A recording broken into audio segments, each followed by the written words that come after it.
1360, bahasanya 726 bahasa daerah di Indonesia. Tapi dengan kebinekaan seperti itu kita tetap ikat, tetap bersatu. Perbedaan di antara manusia, baik ras, suku, agama, itu dalam keyakinan saya, tentu keyakinan banyak guru-guru saya, itu perbedaan itu fitrah. Fitrah itu karena diciptakan oleh Tuhan. Tuhan itu semua agama mengatakan Tuhan itu maha apa saja, maha segala. Kalau mau menciptakan manusia itu tidak berbeda, bisa, namanya Tuhan. Kalau Tuhan tidak bisa menyamakan seluruh umat manusia dan seluruh peradaban, nah yang bukan Tuhan. Tapi Tuhan bisa melakukan itu, cuma saja sengaja Tuhan itu yang menciptakan perbedaan. Sehingga kalau dalam agama saya itu sering disebut, ya perbedaan itu fitrah, tidak bisa dilawan, tidak bisa dilawan. Fitrah, dimanapun Anda berada, di situ akan hidup di tengah-tengah perbedaan karena Tuhan kita, agama apapun yang telah menciptakan kita berbeda-beda. Saudara, sesuatu yang saya katakan tadi tidak bisa dihindari. Kita ini berbeda di sini aja, bisa berbeda juga dalam banyak hal, agama, Islam, dan agama lain, rasnya, ada Pak Haritano yang mungkin ras begini, saya Melayu, ada Arabnya juga, kan Eropanya, karena perbedaan itu. Para pendeta, jamaat, ibu-ibu dan bapak-bapak sekalian yang saya hormati, Indonesia seperti saya katakan tadi memiliki keragaman suku untuk saling mengenal satu sama lain. Bukan hanya saling mengenal sebenarnya, tapi juga toleransi. Bukan hanya toleransi sebenarnya, tapi juga akseptasi. Kalau mengenal ya kenal gitu aja. Kalau toleransi, ya udah, kamu punya urusan begitu, kami punya urusan begini, sendiri-sendiri. Tapi kalau akseptasi, itu artinya mari bersatu, bersama bekerja, mencapai tujuan yang sama, cita-cita yang sama. Dan toleransinya itu, kalau begitu diletakkan di mana? Toleransi itu diletakkan di dalam masalah-masalah ritual keagamaan. Saya tidak bisa bekerja sama dengan Pak Haritono atau Pendeta Komar untuk misalnya lupa naik haji sama-sama, tidak bisa. Itu ritual. Saya tidak bisa diajak, misalnya pergi ke Sungai Gangga sedalam rangka ritual, tidak bisa. Pak Haritano mengajak saya ke gereja, tidak bisa. Saya mengajak ke masjid juga tidak bisa, karena itu ritual. Oleh sebab itu di sini yang diperlukan toleransi, monggo silakan. Tapi di atas ritualitas ini, itu ada namanya kalimatul sawah. Hal-hal yang sama diperjuangkan meskipun agamanya dan sukunya beda, pasti sama. Misalnya, ini semua pemeluk agama yang di sini pasti ingin keadilan. Siapa ya agama yang tidak ingin keadilan? Pasti sama agama apapun. Ke masjidnya, ke gerejanya, ke Sungai Gangganya, ke kelentengnya, ke biharanya beda-beda. Tapi ketika bicara kepentingan umat, kepentingan negara, yaitu keadilan, itu sama. Itulah akseptasi. Kalau tadi pelaksanaan agama itu toleransi. Kalau akseptasi, mari kita bekerja sama. Yang kalau di dalam bahasa agama saya namanya kalimatun sawah. Kalimatun sawah itu ya ada hal yang sama yang kita perjuangkan, keadilan. Pemerintah yang tidak korup, pemerintah yang jujur, itu kalimatun sawah. Menjaga lingkungan hidup agar tidak merusak alam, itu kalimatun sawah. Pemilu yang luber jurdil, itu kalimatun sawah. Sama, itu agama apapun, suku apapun ingin itu. Dan disitulah kita melakukan proses yang lebih dari sekedar toleransi, tapi akseptasi yang harus kita lakukan. Nah, saudara sekalian, Pancasila itu adalah kalimatun syawal. Pancasila itu visi kita bersama. Di dalam Pancasila itu diberikan perlindungan ritual keagamaan, silakan. Negara harus melindungi setiap pemeluk agama untuk melakukan ritual atau ibadah. Kalau dalam bahasa agama Islam, ibadah mahdohnya. Saya tadi cerita misalnya dengan Pak Teras atau bapak-bapak yang lain. Itu ada kalimatun syawal, mengucapkan salam dengan baik, menyapa dengan baik di antara sesama anak bangsa. Dulu Pak Teras ini ketua Komisi 3, saya anggotanya tahun 2004 ya, Pak Teras ya. Beliau itu mulainya apa? Kalau beliau memimpin rapat, beliau orang Kristen, tapi fasih beliau itu mengatakan Assalamualaikum warahmatullahi wabarakatuh. Fasih. Kalau kirim kartu lebaran yang pakai tulisan Arab itu ke saya. Karena itu artinya sama, apakah di bahasa Arab kan, apa di bahasa Indonesia kan, apa di bahasa Kristen kan.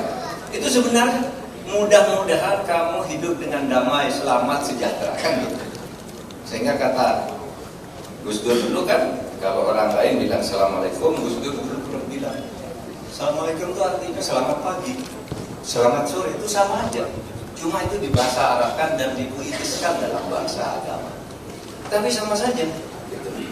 Sehingga saudara, ucapan salam misalnya itu bahwa kita akan saling menjaga keselamatan kita masing-masing, saling menghormati masing-masing, itulah kalimatun syawal.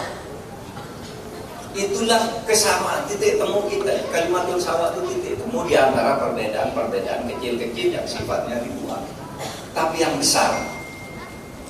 Maka di situ ketemu kebersamaan. Itulah saya katakan, keagamaan itu menyatu dengan keindonesiaan. Keislaman saya menyatu dengan keislaman Indonesia. Karena Islam itu prinsip, tetapi proses pelaksanaannya dalam kehidupan sosial politik sehari-hari sesuai dengan kebutuhan negaranya. Sehingga saya, orang Indonesia, tidak harus ikut cara-cara politik yang ada di Timur Tengah. Tidak harus. Saya, ini Indonesia, punya cara sendiri, punya kebersatuan sendiri. Sama. Orang Hindu misalnya, ya, meleburkan bagian kehinduan itu sebagai bagian dari Indonesia. Sehingga di situ kita hidup bersama tanpa mengkotak-kotak ini ke pemeluknya hanya sekian persen ini, sekian 10% ini, 11% ini, 3%. Tidak ada begitu-begitu. Konstitusi menyatakan memberikan perlindungan yang sama. Karena soal agama itu adalah soal forum internum. Tidak bisa diukur jumlah. Tidak bisa diukur jumlah.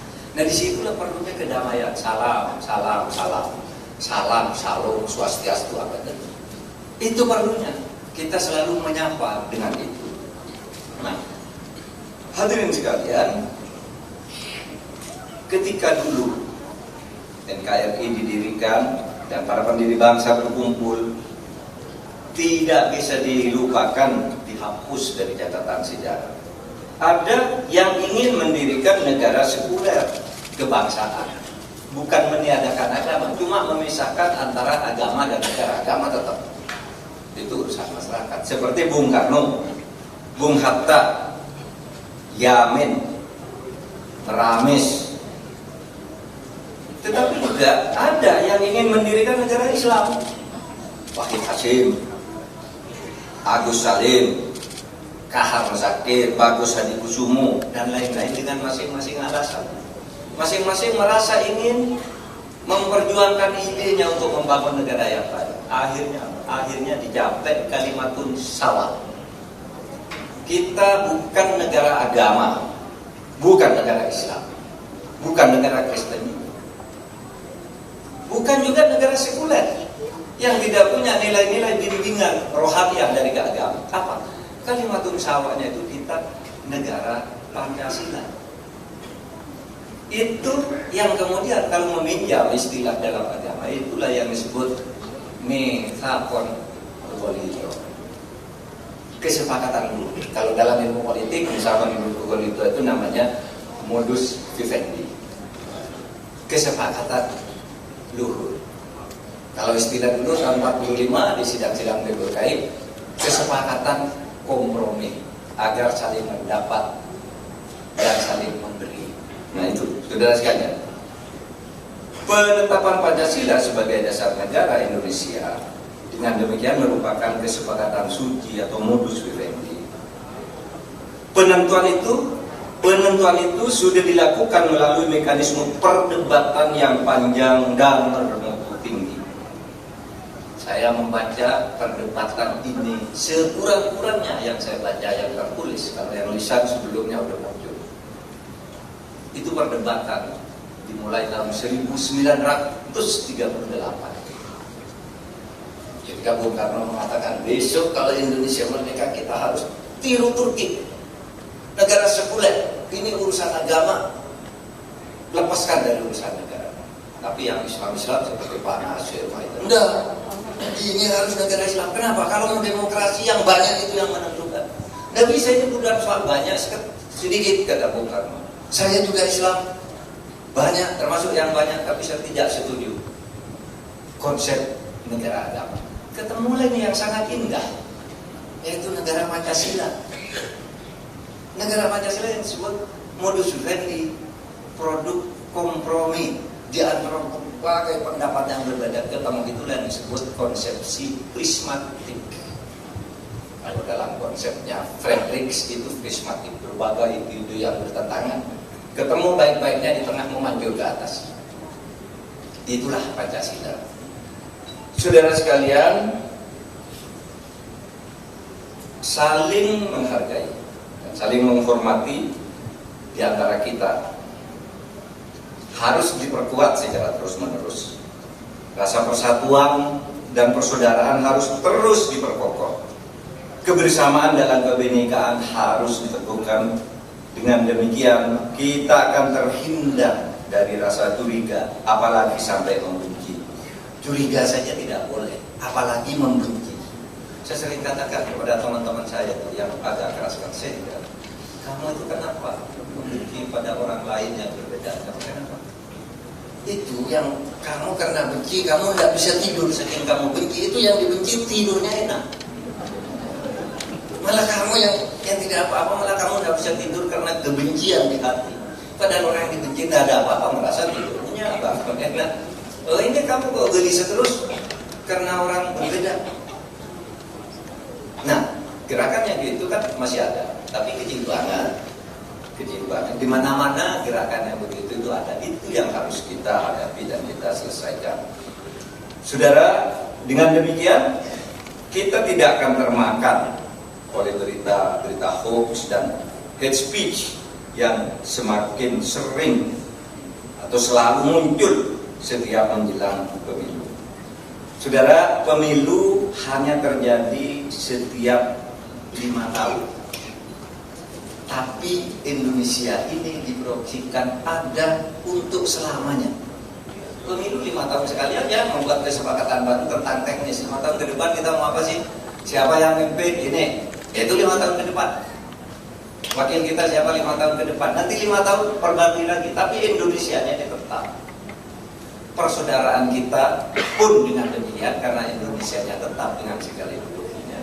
Persaudaraan kita dan persahabatan kita dan pertemanan kita tentu akan kita pertahankan sampai kita masing-masing mati. Kita boleh berbeda bidang politik, boleh berbeda agama dan keyakinan, tapi kita semua adalah saudara dalam kemanusiaan.